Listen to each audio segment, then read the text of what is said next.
Thanks, great-grandma. It's pronounced Leela!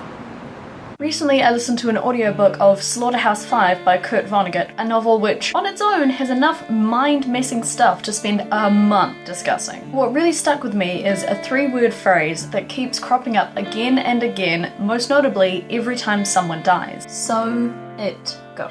Which, if you look at it on its own, really just means that's what happens, that's how life is. But in the context of the novel and in real life, its meaning encompasses so much more. As with any imagery or subtext, the way you interpret it is skewed by where you've come from and even what point of your life you're at. For me, the main thing I kept coming back to is that urgent reminder that the world keeps turning long before and long after we are here. The town I'm living in now was once the site of a Roman battle that happened thousands of years ago. In another 1,000 years, hopefully humanity will still be here, but it is entirely likely that this town no longer will be. So it goes. Being a human feels like the biggest and most special thing that ever could be, and in a lot of ways it is. But if you zoom out your lens and look on things as a whole, humans are just a tiny blip on the universal radar. If the timeline of the planet Earth were condensed down to the space of a year, humans would show up at 5 minutes to midnight on December 31st. At 2 minutes to midnight, a Jewish carpenter tells a bunch of people not to be dicks to each other. With just 7 seconds to go, human evolution culminates in the pinnacle of creation that is Megan Fox. So it goes. The universe was here long before we existed, and it will continue to go on long after we've left, both as individuals and as a species. What significance can one person possibly have? A family sits down to dinner in Texas while a woman dies in childbirth in Libya. So it goes. What significance can that one woman have to a family on the other side of the world?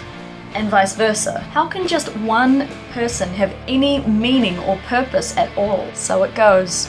A few years ago there was an exhibition at Te Papa, the National Museum of New Zealand, featuring the works of Chinese artist Xi Lu. Xi Lu experienced the Chinese Communist Revolution firsthand. He created works using guohe, or Chinese traditional painting, much of which depicts a nation in the throes of transformation. Critics described his work as wild, strange, chaotic, and dark, but what struck me most about it was the way each picture was constructed. Standing at a distance of around 6 feet from each work allowed you to view it from top to bottom. The characters, the landscapes, and the worlds being brought to life on the canvas. However, as I stepped closer, I began to see the individual brushstrokes that made up the arms, the legs, the mountain ridges, the trees. I could see the movement of his brush as he shaded a valley, the attention to detail of the most minute thing that would have otherwise left the image incomplete. On the other hand, the flurry of strokes immediately in front of my eyes made no sense until I began to move away from the painting. Then the seemingly meaningless jumble came back together to form a cohesive picture. Then I was able to see the story of each brushstroke. The way Xi Lu had built the picture from just one drop of paint. The way he took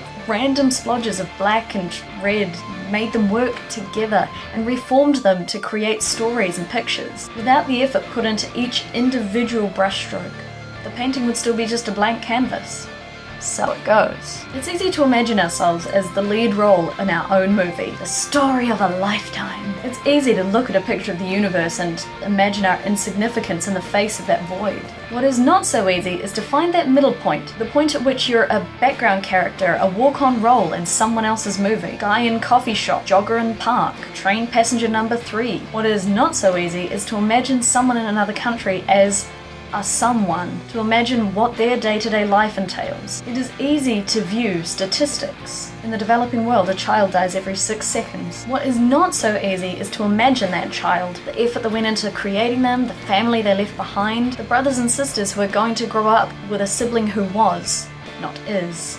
So it goes.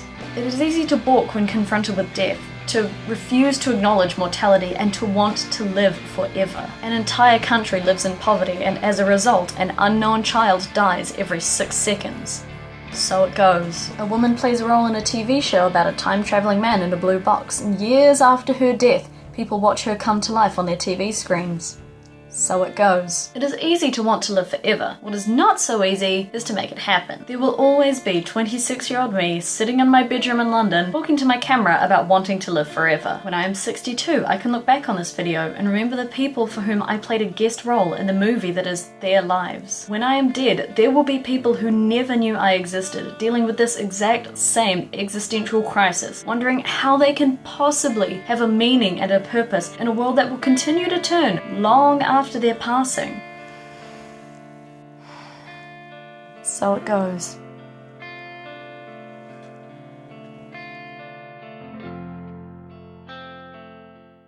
My lip gloss is coagulating in the corner of my mouth. John Green knows what you read last summer.